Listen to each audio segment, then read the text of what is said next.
ఒక దేశం బలమైనదిగా అభివృద్ధి చెందాలంటే కావలసిందేమిటి? అక్కడి ప్రజలందరూ విశాల భావాలు కలిగి ఉండాలి. అందరికీ వారి అభిప్రాయాలు వెల్లడించే హక్కుండాలి.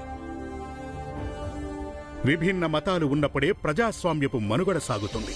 చూడండి, వాళ్ళేం వాక్కుంటారో వాక్కోనివ్వండి. నోళ్ళు పెట్టి వాళ్ళే వెళ్ళిపోతారు. కానీ మీరు మాత్రం ఎవరు బయటికి వెళ్ళొద్దు, సరేనా? ఎవరు బయటికి వెళ్ళొద్దు. కానీ వాళ్ళు తప్పుగా మాట్లాడుతున్నారు అత్త. అమ్మ ఆరోగ్యం చాలా రోజుల నుంచి బాగుండడం లేదు. ఇంకా బాలాన్న ఇల్లు వదిలి పారిపోలేదుగా. అలాగే ఆడపిల్లల్ని చదివించడం మంచి పని. అదేగా జ్యోతిరావు పులే గారు చెప్పారు.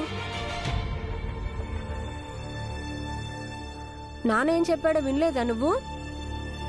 మరి తులసి అక్కని మంజుల అక్కని చదివించడం వల్ల అమ్మ ఆరోగ్యం ఎలా చెడిపోతుంది నువ్వే చెప్పు. చూడు బాబు, వీళ్ళందరికీ ఇదే పని బాబు. వీళ్ళకి చేతనైంది ఇదొక్కటే బాబు. వీళ్ళకి ఇష్టం లేని పని ఏదైనా ఒకటి జరిగిందనుకో, దాన్ని మతానికి ముడి పెడతారు. ఎందుకంటే వీళ్ళకి విరుద్ధంగా మాట్లాడకూడదని. అరే, కుటుంబం అంతా ఇంట్లో కూర్చొని ముచ్చట్లాడుకుంటున్నారా? రండి బయటికే. గురుగారు, మీరు మీ కర్మకాండ మొదలు పెట్టండి. ఇది చాలా అవసరం. ఎందుకంటే ఈ పాపాత్మలు చేసినటువంటి పాపాలకు శిక్ష మన పెళ్ళాం బిడ్డలు అనుభవించకూడదు. ఏమంటారు? అవునవును.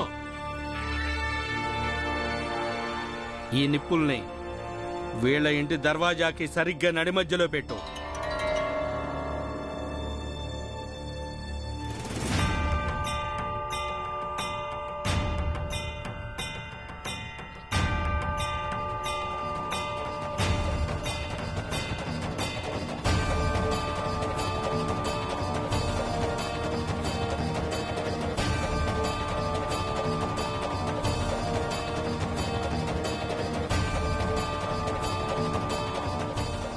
అత్త, ఏం చేస్తున్నారు వీళ్ళందరూ?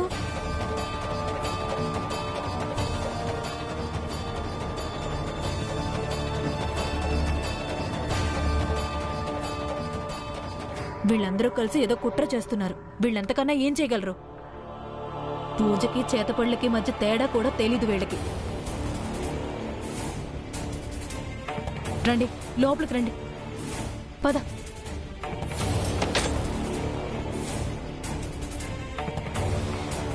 చూస్తున్నారా ఎంత పొగరో? చీమ కుట్టినట్టు కూడా లేదు. వీళ్ళు నాకు భయపడుతున్నట్టు అనిపించటం లేదు. హాయిగా లోపల కూర్చున్నారు. కానీ ఇప్పుడు వీళ్ళు భయపడకపోతే, నా ముందు సాగిలి పడకపోతే, ఈ గ్రామస్తులు నన్ను మహాజ్ఞానినని మహాపండితుడని ఎలా నమ్ముతారు? నన్ను ఎలా పూజిస్తారు? ఇలా లాభం లేదు. నేను ఏదో ఒకటి చేయాలి. లేవండి ప్రజలారా. అధర్మం వీళ్ళ ఇంటి లోపల జన్మ ఎత్తింది. అందుకనే అధర్మం వల్ల జన్మించిన దుష్ట శక్తుల్ని వీళ్ళ ఇంట్లో నుంచి బయటికి తరిమి కొట్టాలి. ఇక ఈ దుష్ట శక్తుల నిష్క్రమణ ఇంటికి ఎడమ వైపు నుంచే జరుగుతుంది.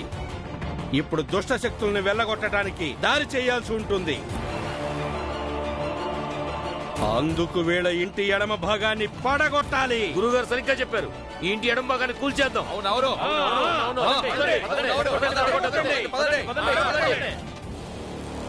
అలా ఎలా పడగొడతారు వాళ్ళు మన ఇంటి ఎడమ భాగాన్ని? నేను వెళ్తాను. వద్దు వద్దు, నువ్వు బయటికి వెళ్ళొద్దు భీమ్. మనం బయటికి వెళ్తేనే వీళ్ళు మనకి ఇంకా ఎక్కువ హాని చేస్తారు. వీళ్ళందరికీ తెలుసు అమ్మా నాన్న ఇంట్లో లేరని. అందుకే బయటికి రావాలని వాళ్ళు అనుకుంటున్నారు. ఎవరు బయటికి వెళ్ళొద్దు, ఎవరు బయటికి వెళ్ళొద్దు. అందరూ ఇక్కడే ఉండండి, అందరూ ఇక్కడే ఉండండి. భీమ్ భీమ్, వాళ్ళని తెలుసుకోనివ్వు. వాళ్ళ ఇష్టరాజ్యం మన మీద చెల్లదని. మనం నోరు మూసుకొని ఇదంతా చూస్తూ ఉండమని. భీమ్, ఆగు. భీమ్, ఆగండి. భీమ్, మీరిప్పుడు మా ఇంటిని పడగొట్టి మాకు నష్టం కలిగించాలనుకుంటున్నారా? ఇక ఇదంతా మీరు ఎందుకు చేస్తున్నారంటే, ఎందుకంటే మీకు తెలుసు ఏదో ఒక విధంగా మమ్మల్ని బాధ పెడితే మీ అందరికీ ఎంతో ఆనందంగా ఉంటుంది. అందుకని మీరు అనవసరమైన విషయాలు అన్నిట్లో జోక్యం చేసుకుంటున్నారు. ఒకదానికొకటి సంబంధం లేని వాటిని. మా ఇద్దరక్కల చదువుకి, మా బాలా అనే ఇల్లు వదిలేసి వెళ్ళటానికి, మా అమ్మకి జబ్బు చేయడానికి సంబంధం ఉంది. చాలా బలమైన సంబంధం ఉంది. నీకీ దుష్ట శక్తుల గురించి అస్సలు తెలియదు. చూస్తూ ఉండండి, త్వరలోనే ఈ దుష్ట శక్తులు మిమ్మల్ని అందరినీ నాశనం చేస్తాయి. ఆ నాశనం చేస్తే చేయనివ్వండి, మేమే నాశనం అవుతాం. మీరెందుకు బాధపడుతున్నారు? పైగా మేము ఉంటున్నది ఇప్పుడు అద్దెల్లు. మీరు దీన్ని ఎలా పడగొడతారు? భీమ్ భీమ్ పదక్కడి నుంచి రా బాబు. అత్త, నన్ను మాట్లాడినివ్వు. నీకు ఈ దుష్ట శక్తుల గురించి అంత అనుభవం లేదు. నీకు చెప్పినా అర్థం కాదు. ఇంటి ఎడమ భాగాన్ని పడగొట్టడం వల్ల ఎలా దుష్ట శక్తులు బయటకు వెళ్లిపోతాయో. అందుకే ముందు పక్కకు తప్పుకో. నన్ను ఈ దుష్ట శక్తుల్ని వెళ్ళగొట్టనివ్వు. సరే అయితే, నాది తక్కువ జాతి, అందుకే మీరు నాకు చూపించలేరు. లేకపోతే నాకు అర్థం కాదు. కానీ ఇక్కడ మీరంతా పెద్ద జాతి వాళ్ళుగా. మరి మీరు ఈయన్ని అడగండి, మీకు చూపించమని లేదా అనుభూతి కలిగించమని మా ఇంట్లో ఎలాంటి దుష్టశక్తి ఉందో అని. ఇంకా ఎలా అయితే మా ఇంటిని పడగొట్టడం వల్ల దుష్టశక్తులు అన్ని వెళ్ళిపోతాయో.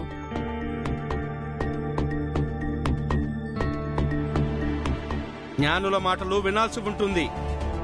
ఎదురు ప్రశ్నలు అడగకూడదరా మూర్ఖ బాలుడా. శాపం పెట్టానంటే అప్పుడు అంతా భస్మం అయిపోతుంది. భీమ్రావ్, నువ్వు వీళ్లతో వాదించద్దు బాబు. పదక్కడి నుంచి. అత్త, నన్ను మాట్లాడినివ్వు. అయితే శాపం పెట్టండి. ఇంకా బెదిరింపులు ఎందుకు? కనీసం మీరిచ్చిన శాపం వలన ఇదంతా అంతమైపోతుంది. అప్పుడు కొంచెమైనా నమ్మకం కలుగుతుంది మీ శక్తి మీద. ఒకవేళ ఏమి జరగలేదనుకో, అప్పుడు మీతో వచ్చిన వాళ్ళందరికీ కూడా నమ్మకం కలుగుతుంది మీది మోసమని.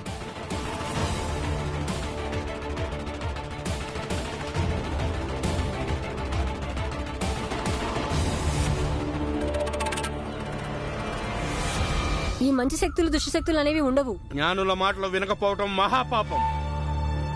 ఊరు మొత్తం ఈ పాపాన్ని అనుభవించడానికి సిద్ధంగా ఉండండి. అయ్యయ్యో పంతులు గారు, అలా ఏమొద్దు. అయ్యో గురువు గారు, అంత మాట అనకండి.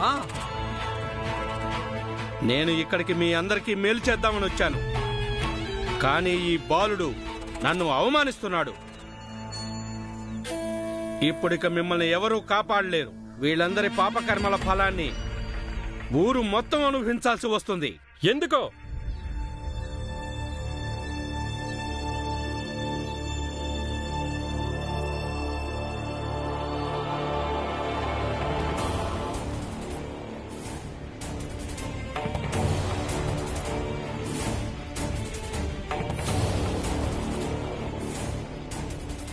ఎందుకంటే మీ దగ్గర ఈ బాలుడి ప్రశ్నలకు సమాధానాలు లేవు కాబట్టి. అందుకని మీరు ఈ గ్రామస్తులను అడ్డం పెట్టుకుని మీ అసమర్థతని దాస్తున్నారు.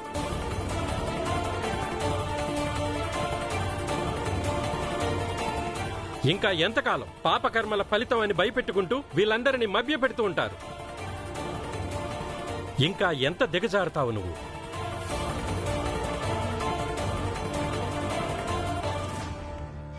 పిచ్చోడా, నువ్వు మళ్ళీ వచ్చావా? అరే దిగజారింది నువ్వురా. మర్చిపోయావా నిన్ను ఈ ఊరు నుంచి ఎందుకు వెళ్ళగొట్టించానో? నువ్వు కులం తక్కువ వాళ్ళింట్లో పూజ చేశావు. ఈ రోజు మళ్ళీ వాళ్ళనే సమర్థించడానికి వచ్చావా? మొదటిది, నేను పిచ్చివాణ్ణి కాదు. ఇక రెండోది, ఇక్కడున్న ఈ ఊరి వాళ్ళు నా గురించి ఇప్పుడు ఏమనుకున్నా సరే, ఎలా అర్థం చేసుకున్నా సరే, కానీ నీకు ఈ విషయం గురించి బాగా తెలుసు. నేను నీకన్నా బాగా ఎక్కువ చదువుకున్నాను. అలాగే నేను ఒక పండితుణ్ణి. నువ్వు చెప్పు, ఏ పుస్తకంలో ఏ ధర్మ గ్రంథాల్లో రాసి ఉంది ఇది? ఇంటి ఎడమ భాగం పడగొట్టడం వల్ల ఇంట్లో ఉన్న దుష్ట శక్తులు బయటికి వెళ్ళిపోతాయని.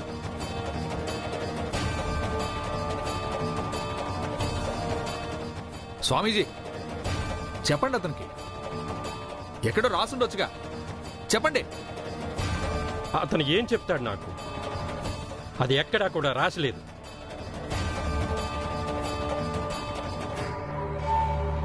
ఇప్పుడు నువ్వు మర్యాదగా ఇక్కడి నుంచి వెళ్ళిపో. ఇక ఆపేసే ఈ కుటుంబాన్ని ఇబ్బంది పెట్టడం. నువ్వు ఈ ఊరి వాళ్ళనే మార్చగలవేమో, కానీ భగవంతుణ్ణి కాదు. అరే, ఆ భగవంతుడికైనా భయపడు. పైకి పోయాక అక్కడ భగవంతుడికి జవాబు చెప్పాల్సి ఉంటుంది. దాని గురించి ఎప్పుడైనా ఆలోచించావా?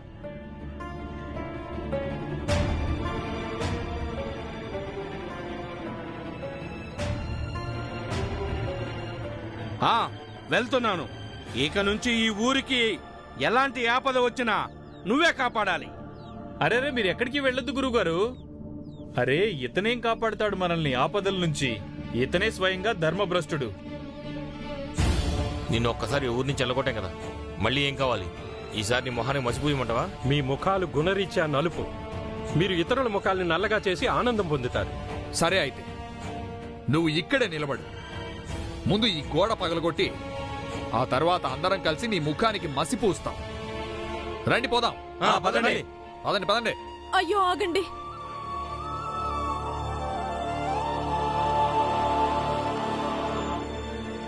మీరు గోడ పడగొట్టాలంటే ముందు మీరందరూ కలిసి నా ప్రాణాలు తీయాల్సి ఉంటుంది. నా తల్లిదండ్రులు ఇంట్లో లేరు. పైగా ఇప్పుడు మేము ఉంటున్నది అద్దె ఇల్లు. మా మీద కోపంతో మీరు వేరే వాళ్ళ ఇంటిని ఎలా పడగొడతారో చెప్పండి. మీకు మా వల్ల అంత ఇబ్బందిగా ఉంటే మా ప్రాణాలు తీసేసుకోండి.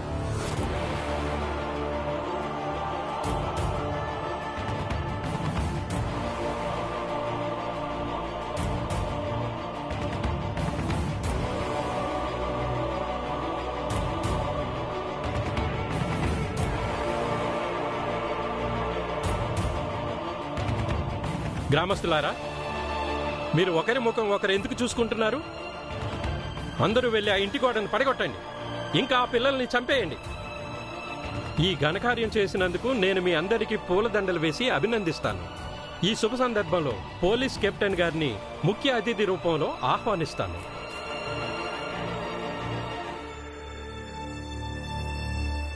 అరే వీడు నిజంగానే పిచ్చోడు. వీడు పిల్లలతో కుమ్మక్కయ్యాడు. నా మాటని వెళ్ళిపోతాం పదండి. ఆ మాట నిజమే అన్నా. ఈ పిల్లల్ని చంపి నేను ఈ గోడని పడగొట్టలేను. పాపం చుట్టుకుంటుంది. పాపం భయంతోనా లేక పోలీసుల భయంతోనా?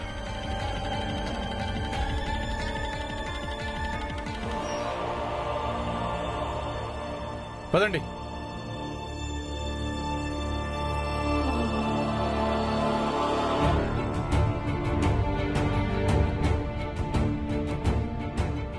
నేను చూశాను, వీళ్ళందరూ ఇంటి బయట గూడుపుటాని చేస్తున్నారు. అప్పుడు ఆలోచన వచ్చింది, వాళ్ళ నాటకానికి సమాధానం ఈయన మాత్రమే చెప్పగలడని. అప్పుడు నేను వెళ్ళి ఈయన్ని వెంటబెట్టుకు తీసుకువచ్చాను. ఇప్పుడు అందరూ తోకముడిచారు. చాలా మంచి పని చేశావు బాబు. బాబు, నువ్వు వీళ్ళ కుట్రలకి కుయుక్తులకి చాలా తెలివిగా జవాబు చెప్పావు. అది చూసి నాకు చాలా గర్వంగా ఉంది, చాలా సంతోషంగా కూడా ఉంది. వాళ్ళను ప్రశ్నించేవాడు ఒకడు వచ్చాడు. మాటి మాటికి వాళ్ళని ప్రశ్నిస్తూనే ఉండాలి. అప్పుడే దుష్టుల చెర నుంచి ధర్మం స్వేచ్ఛ పొందుతుంది. బాబు, ఇలాగే అందరినీ ప్రశ్నిస్తూ ఉండు. మనిషి బ్రతకడానికి ధర్మం అవసరం. దుష్ట చెర వీడిన ధర్మంలో మనిషి జీవనం సాగించాలి. అప్పుడే జీవితం సాఫీగా సాగుతుంది. సరే, ఇక నేను వెళ్తాను.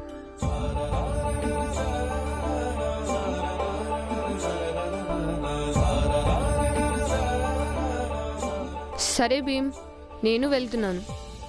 రేపు తయారయ్యి స్కూల్కి వస్తాను.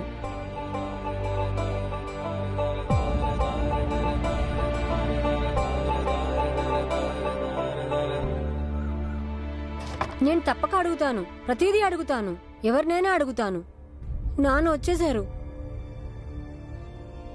అమ్మా, అరే ఏమైంది? ఎందుకు ఏడుస్తున్నారు? మీరా, బాల ఎక్కడున్నాడు? వాడు కనిపించడం లేదు.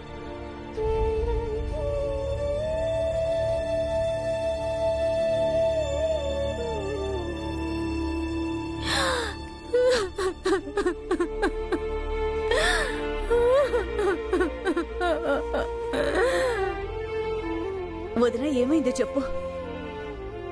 వదిన, మీరిద్దరూ అలా పట్టణానికి బయలుదేరగానే ఇలా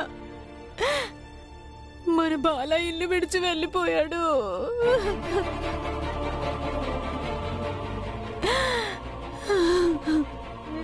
మేం వాడిని వెతకడానికి ఎంతగానో ప్రయత్నించాం. స్కూల్లో అన్ని చోట్ల వెతికాము.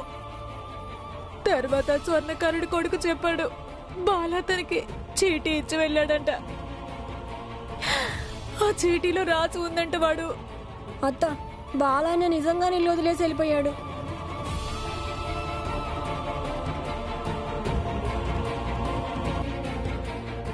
అధర్మం వీళ్ళ ఇంటి లోపల జన్మ ఎత్తింది. అందుకనే అధర్మం వల్ల జన్మించిన దుష్ట శక్తుల్ని వీళ్ళ ఇంట్లో నుంచి బయటికి తరిమి కొట్టాలి. వీళ్ళ ఇంటి ఎడమ భాగాన్ని పడగొట్టాలి. ఈ గోడని పడగొట్టాలంటే ముందు మీరందరూ మా ప్రాణాలు తీయాల్సి ఉంటుంది.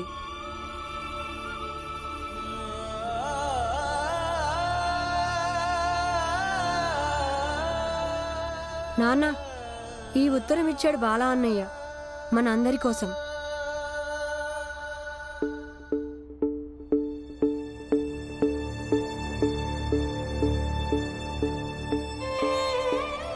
నాన్న, అమ్మా, మీరా అత్త,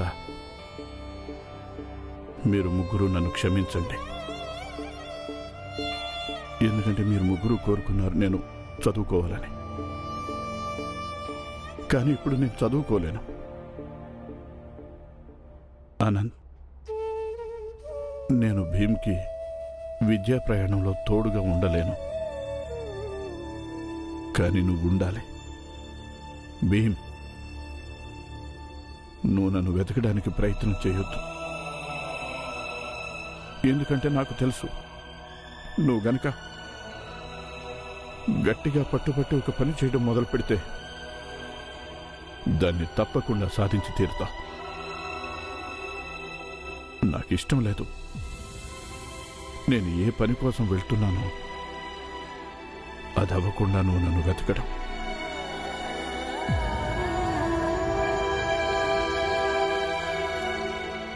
ఎప్పుడైతే నేను ఒక ప్రయోజకుడిని అవుతానో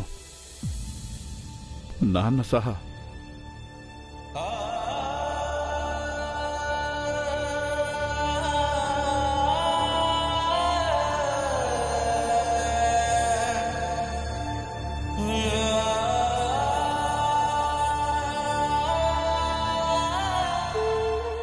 ఎప్పుడైతే నేను ఒక ప్రయోజకుడిని అవుతానో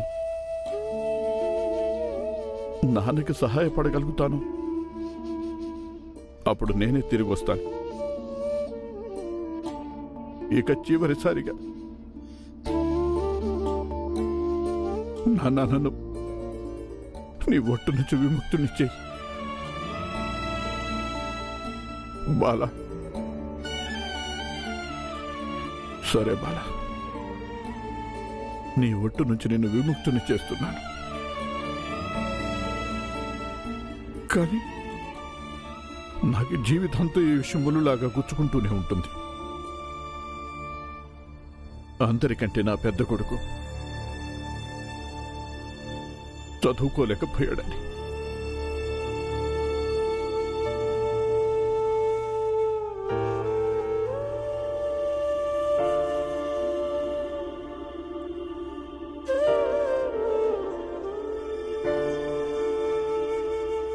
వెళ్ళు బాబా,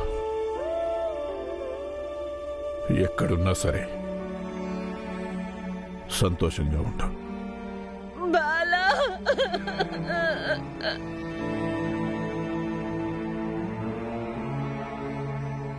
అమ్మా, ఏడవద్దు, బాలానే వచ్చేస్తాడు. అమ్మా, నువ్వేం బాధపడకు, మేమందరం కలిసి బాలాని వెతుకుతాం. వద్దానంద్, బాలాని వెతకడానికి ఎవరూ వెళ్ళొద్దు. ఏం తెలుసు బాలా తలరాత వాడిని ఏ సాకుతో ఇంకా ఏది సాధించడానికి తీసుకెళ్ళుందో.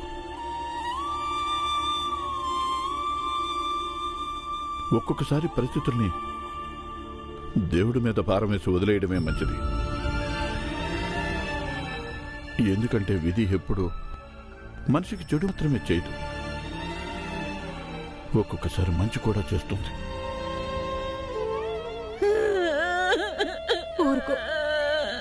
ఊరుకో వదిన, ఏడవకు. మన బాల చాలా తెలివైనవాడు. మీరెవరూ ఈ విషయాన్ని ఎందుకో తీవ్రంగా పరిగణించట్లేదు. కానీ ఇది మాత్రం నిజం. మన ఊరి మీద చెడు దృష్టి పడిపోయింది. త్వరలోనే తీవ్ర నష్టం జరుగుతుంది. మొత్తం సర్వనాశనం అయిపోతుంది. ఇదంతా కూడా ఆ రామ్జీ సత్పాల్ చేసే అధర్మ కార్యాల వల్లే జరుగుతుంది. అవును సోదరులారా, అది నిజమే. నిజమే. చేతబడులు దుష్టశక్తులు అని జనాన్ని భయపెట్టి నీ అసమర్థతని కప్పిపుచ్చుకో. అక్కడ ఎత్తు పని చేయలేదని ఇక్కడ వీళ్ళని భయపెట్టి నీ పబ్బం గడుపుకో. గొప్ప ధర్మరక్షకుడివి. ఆహా. మరి ఇప్పుడు ఏం చేద్దాం గురువుగారు? మీరే ఏదో ఒక ఉపాయం చెప్పండి. ఈ దుష్ట శక్తుల్ని చాలా తొందరగా కట్టడి చేయాల్సి ఉంటుంది. అందుకే మనం యజ్ఞం జరిపించి స్వర్ణ ముద్రికల్ని దానంగా ఇవ్వాలి.